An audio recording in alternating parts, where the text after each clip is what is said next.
Psychiatry for a Mad World. An extract from the book. The Birth of the Corporation. In the world of commerce, people's inner nature is really allowed to shine, though as we have seen it often shines a dark kind of light. For hundreds of years prior to the Industrial Revolution, businesses were run as strictly private enterprises. A person, a family or partnership would invest their own money into a relatively small business. Attached to the investment of money came a personal responsibility. If the business fell into debt, the debts would ultimately be paid for by the business owner, who risked going bankrupt if things went badly.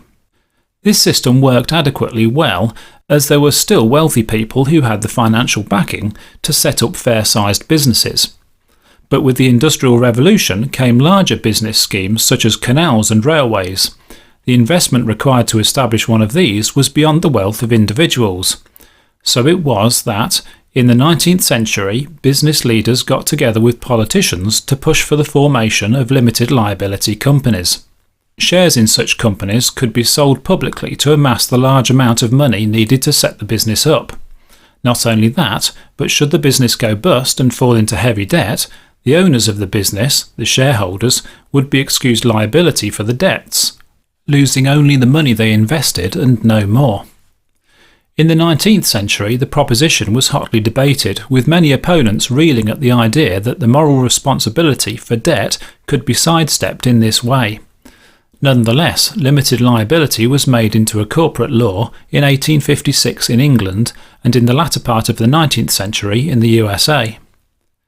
With the birth of the corporation as a legal entity came a further diminishing of responsibility for the people actually running the business, i.e. the managers and directors.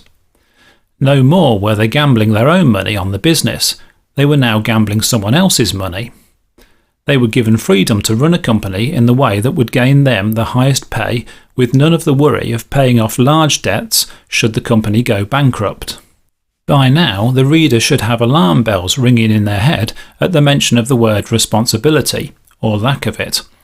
The Limited Liability Corporation provides an easy way for business owners and operators to drift into behaviour which is often less than ethical.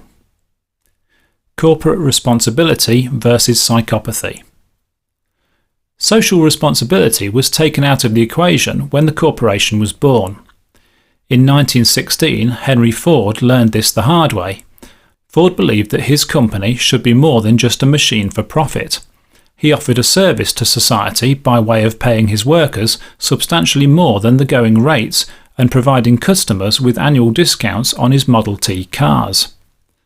Two of the major shareholders of Ford, John and Horace Dodge, were looking to establish their own car building company and planned to finance their venture using the quarterly dividends from their shares in Ford.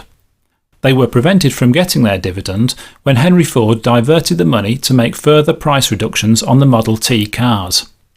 The Dodge brothers took Ford to court, arguing that the profits belonged to the shareholders. The judge agreed, reinstating the dividend and rebuking Ford, saying that a business should not be run, quote, for the merely incidental benefit of shareholders and for the primary purpose of benefiting others. End quote. The corporate legislation had created something which put profits and power before any altruistic benefit to society.